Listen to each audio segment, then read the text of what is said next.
Hello and welcome to super धमाका serial Jhanak में।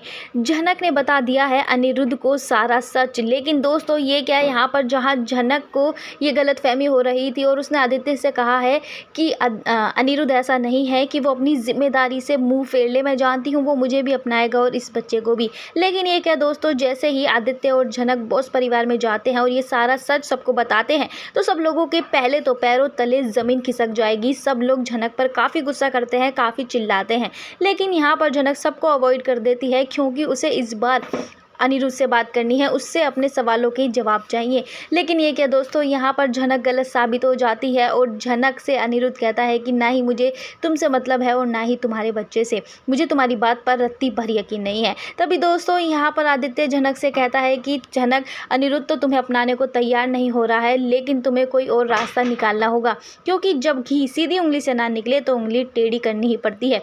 यहाँ पर आदित्य ले आता है पुलिस को और अनिरुद्ध से कहता है कि अभी तुम्हारे पास समय है, या तो सच को अपना लो या फिर जेल की सलाखों के पीछे उम्र भर चक्की पीसते रहना।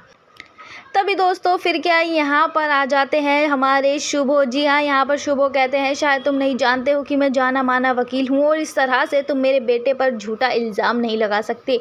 तुम्हारे ऊपर ऐसे ऐसे केस ठोकूंगा कि ज़िंदगी भर तुम निकलने की कोशिश करोगे जेल में से, लेकिन निकल नहीं पाओगे। तुम्हारे आने वाली 7 पीढ़ियाँ जेल में ही निकल जाएंगी। वेल, यहाँ पर कुछ भी हो, एक बार फिर से संग्राम छिड़ जाएगा बोस परिवार में। वैसे ही पहले से इस घर में इतनी लड़ाइयाँ होती हैं और ऊपर से एक और लड़ाई। जी हाँ, यहाँ पर झनक अपने हक के लिए लड़ती है, अपने अधिकार के लिए लड़ती है, पर इस घर में कोई भी ना तो उसे चाहता है और ना ही प्यार करता है। बस गिने चुने कुछ लोग हैं जो झनक को सपोर्ट कर रहे हैं, वह बाकी लोगों को तो झनक सिर्फ अपनी दुश्मन नजर आती है। और इस लिस्ट में अब यहाँ पर अनिरुद्ध भी शामिल हो चुका है क्योंकि अनिरुद्ध को झनक की बातों पर यकीन नहीं हो रहा है और उल्टा उसने उसी पर उंगली उठा दी है, उसी पर सवाल खड़े कर दिए हैं। यहाँ पर अनिरुद्ध कहता है कि तुम किसी और की गलती मेरे सर नहीं डाल सकती हो। आजकल तुम आदित्य के साथ रहती हो और हम नहीं जानते हैं तुम दोनों का क्या रिश्ता है। हो सकता है कि ये सब आदित्य का हो।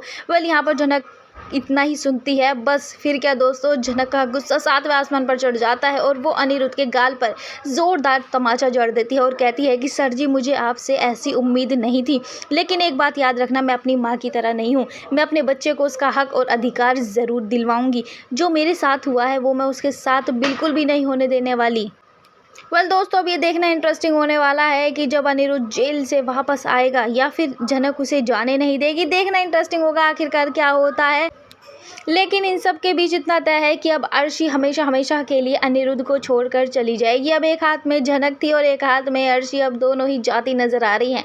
बेचारे अनिरुद्ध का क्या होगा? आप लोगों को क्या लगता है, झनक के लिए सबसे बेस्ट कौन है, आदित्य या फिर अनिरुद्ध? हमें कमेंट सेक्शन में बताना बिल्कुल ना भूलें।